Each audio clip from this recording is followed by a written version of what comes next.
बात अगली खबर की। ममता बनर्जी के भतीजे और टीएमसी के महासचिव अभिषेक बनर्जी की मुश्किलें खत्म होने का नाम नहीं ले रही हैं। आज एक बार फिर से सीआईडी ने अभिषेक बनर्जी को पूछताछ के लिए बुलाया है। इस बार सीआईडी ने साइबर मामले में पूछताछ के लिए अभिषेक बनर्जी को तलब किया है। इससे पहले बंगाल के चर्चित शिक्षक भर्ती घोटाले में ईडी ने कल अभिषेक बनर्जी से 11 घंटे पूछताछ की थी।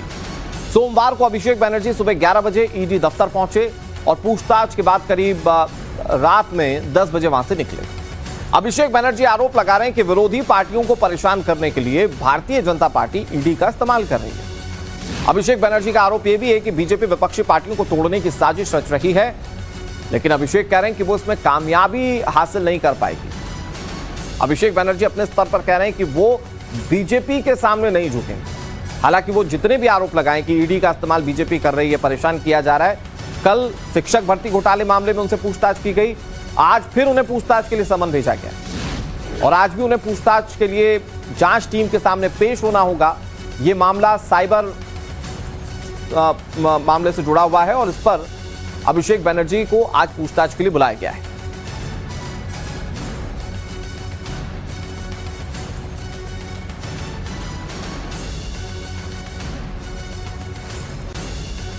বিরোধীরা যাতে বিরোধী দলনেতার স্বীকৃতি না পায় সেই নিয়ে ষড়যন্ত্র, কনস্পিরেসি, দল ভাঙানো, এমপি ভাঙানো, এমএলএ ভাঙানো, এইসব করে কোনো লাভ নেই। তারা ভেবেছিল যারা এজেন্সির ভয়ে এদিক ওদিক চলে যাচ্ছে মমতা বন্দ্যোপাধ্যায়ের সাথে বা মানুষের স্বার্থকে সামনে রেখে যারা লড়াই করছে, আমরা হয়তো চলে যাব, দমে যাব, মাথা নত করব, আত্মসমর্পণ করব, বিকিয়ে যাব। আমাদের গলা কেটে দিলেও আমরা আত্মসমর্পণ করার লোক না, আমরা লড়াই করার লোক। और इस खबर पर ज्यादा जानकारी के साथ पूजा हमारी सहयोगी जुड़ गई हैं। पूजा, अभिषेक बनर्जी से कल तकरीबन 7.5 घंटे तक पूछताछ हुई, आज एक बार फिर से पूछताछ के लिए समन किया गया। ये साइबर मामले से जुड़ा हुआ मामला है, क्या पूरी जानकारी आपके पास? देखिए, ये लगातार तीसरा दिन होगा जब तृणमूल कांग्रेस के सांसद अभिषेक बनर्जी को किसी एजेंसी या पुलिस के समक्ष जाना पड़ रहा है।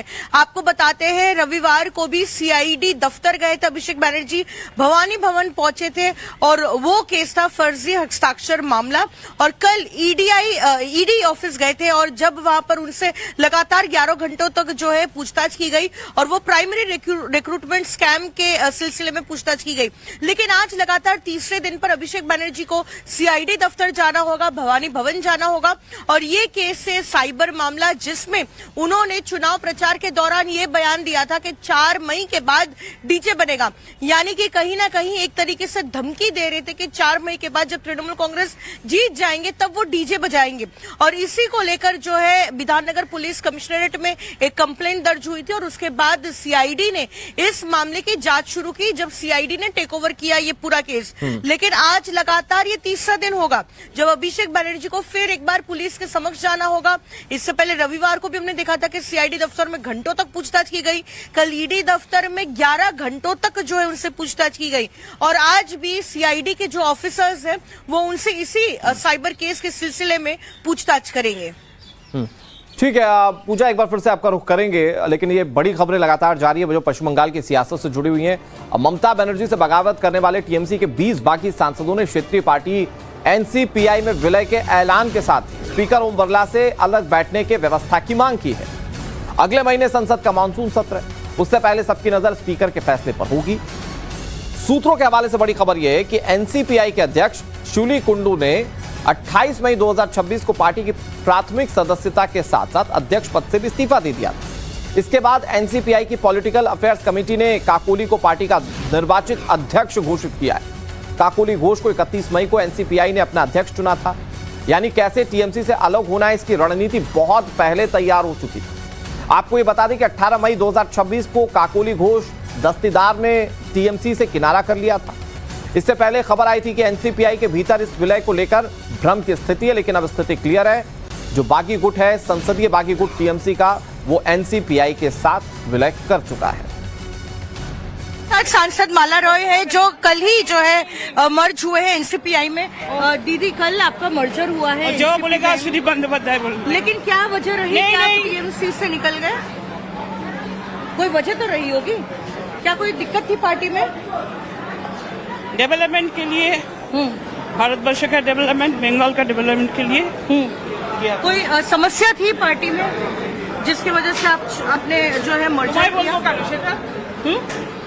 তোমাকে বলবো কেন? तो मीडिया ही तो सवाल करेगी ना आपसे, मीडिया ही तो सवाल करेगी ना, मीडिया ही तो आपसे सवाल मीडिया का ये करेगी। काम नहीं है। आप टेम्पर क्यों लूज कर रहे हैं? आपसे नहीं, बस नहीं। पूछा जा रहा है कि आपने जो हम तो NCPI बोला में- था, हाँ। बोला था जो सुदीप बंदोपाध्याय पॉलिटिकल वीट सुदीप बंदोपाध्याय। लेकिन पार्टी तो आपने भी छोड़ा ना, तो आपकी तो कोई वजह रही होगी। आपकी क्या वजह रही जो है टीएमसी को छोड़कर आपने जो मर्जर किया, जो 20 सांसद के ग्रुप में आप ज्वाइन किया मैम आपने, तो आपका क्या रीजन था? सोशल मीडिया और news channels, social media plus मेरे दल का जो दूसरे नेता लोग हैं उन लोगों से मालूम हुआ मुझे। अच्छा, तो तब आज सुबह या कल शाम को? कल शाम को मालूम हुआ, 4 बजे के करीब। तो आप सुना जा रहा है कि आपके साथ कोई बिना बातचीत की बगैर? अभी बातचीत नहीं की है, मगर मैं वेलकम करता हूँ बातचीत करने के लिए। अच्छा, आप खुश है कि ये जो रिबेल सांसद जो इसके साथ जुड़ा हुआ है? अरे अगर मेरा छोटा सा दल है, अगर ये बड़ा होगा तो क्यों ना खुश होंगे। अब एनसीपीआई वो पार्टी है जिसका गठन ही सिर्फ ये कहते हुए हुआ था कि राजनीति में दल बदल नहीं होना चाहिए, और आज एनसीपीआई की स्थिति है कि वहां दल बदल वाले जितने भी लोग हैं वो समाहित कर लिए गए। इन सबके बीच बागी सांसदों के साथ बीजेपी पर ममता के करीबी कुणाल घोष ने बड़ा हमला किया। कुणाल घोष ने कहा कि असल में बीजेपी बागियों के लिए दरवाजे नहीं खोल रही, इसी वजह से बीजेपी ममता बनर्जी के खिलाफ आवाज उठाने वाले सांसदों के साथ मेहमानों जैसा व्यवहार कर रही है। अगर मर्जर ही होना था तो सीधे बीजेपी में क्यों अपनी पार्टी में शामिल नहीं किया? एनसीपीआई जानते हैं, एनसीपीआई हो सकता है एक पार्टी है, तो वो लोग को ये एनसीपीआई जन कर रहा है, ये बड़ा बात नहीं है। असली बात है बीजेपी उन लोगों के लिए दरवाज़ा बंद करके रखा। वो लोग बोल रहा है भाजपा का दोस्त जाना चाहता है एनडीए में, बात कर रहा है बीजेपी के साथ, जा रहा है बीजेपी लीडर्स के घर में और ज्वाइन कर रहा है दूसरे किसी पार्टी का, जिसका बारे में हम लोगों का किसी का भी डिटेल जानकारी नहीं है। तो असली पॉइंट ऐसा है, भाजपा उनको नहीं लिया, दरवाजा बंद। ऐसे मेहमान है, आइए लेकिन अंदर मत, दूसरे किराया का घर दे देता हूं वहां पर रहिए। तो ऐसे इसका कोई प्रेस्टीज ही नहीं है। इन सबके बीच पश्चिम बंगाल में ममता बनर्जी से बगावत करने वाले बागी विधायकों ने किसी और पार्टी में विलय की अटकलों को खारिज कर दिया है। ममता बनर्जी से अलग होकर नया गुट बनाने वाले ऋतव्रत बनर्जी ने मीडिया से बातचीत करते हुए कहा कि बागी सांसद चाहे जिस पार्टी में शामिल हो जाएं, लेकिन विधायकों का दल किसी भी पार्टी में विलय नहीं करेगा। ऋतव्रत ने दावा किया कि बागी विधायकों की संख्या 65 हो गई है और विधानसभा में उन्हें मान्यता मिलेगी। वो टीएमसी के बैनर के नीचे ही रहेंगे। गौरतलब है कि पार्टी से बगावत करने के बावजूद ऋतव्रत बनर्जी ने कहा था कि ममता ही उनकी मार्गदर्शक हैं। इस तरह से 20 एमपी तृणमूल कांग्रेस के एनसीपीआई से मर्ज हो गए हैं। क्या आपके जो विधायक हैं, आपका जो कैंप है, वो भी मर्ज होगा एनसीपीआई से? जहां तक पश्चिम बंगाल का लेजिस्लेटिव पार्टी का सवाल है, ऐसा कुछ बारे में हम लोगों को पता नहीं है। हम लोग भी टीवी के जरिए देखे हैं कि 20 एमपी और एनसीपीआई में मार्च हुए हैं। ये उन लोगों का फैसला है, हम लोग के अंदर ऐसा कोई चर्चा ही हुआ नहीं तो है। टीएमसी बैनर में ही आप लोग आगे बढ़ेंगे? ये तो बार बार हम लोग बोल चुके हैं। 80 में से 85 लोग, ये लोग एक साथ है, एकजुट है। ये कलेक्टिव क्या करेगा, ये बार बार हम लोग इसका दौरा किया है। मैं फिर और एक बार इसका दौरा नहीं करना चाहूंगा। हमारा स्टैंड लाउड एंड क्लियर। अब पूजा मेहता हमारी सहयोगी इस खबर पर ज्यादा जानकारी के साथ जुटी है। पूजा, तृणमूल कांग्रेस के अंदर दो फाड़, मतलब एक बागी गुट, एक ममता बनर्जी का गुट, और वो जो बागी गुट है उसके अंदर भी दो फाड़ है। मतलब संसदीय गुट अलग काम करेगा जो विलय कर चुका है एनसीपीआई में, और जो विधायकों का दल है वो कह रहा है कि हम तृणमूल कांग्रेस के बैनर तले ही रहेंगे। मतलब टीएमसी का क्या होने जा रहा है, किस स्वरूप में टीएमसी अभी जो है वो पॉलिटिक्स करती हुई दिखेगी? देखिए, ये फिलहाल जो पॉलिटिकल टर्मोइल है, इससे तृणमूल कांग्रेस की सिचुएशन बेहद कॉम्प्लिकेटेड हो गई है। अगर देखा जाए तो मोटा मोटा 3 ग्रुप बन चुका है। सबसे पहले जो ममता बनर्जी का लॉयलिस्ट है, जो ममता बनर्जी के खेमे में है, उसमें कुछ सांसद है और कुछ विधायक है और कुछ सीनियर लीडर्स है। दूसरा, विधानसभा में जो नया गुट बना है और जिसे ऋतुव्रत बनर्जी लीड कर रहे हैं और लीडर ऑफ ऑपोजिशन में बन चुके हैं, उनका कहना साफ है कि वो किसी भी राजनीतिक दल के साथ फिलहाल विलय नहीं करेंगे, यानी कि तृणमूल कांग्रेस के नाम पर ही वो आगे बढ़ेंगे।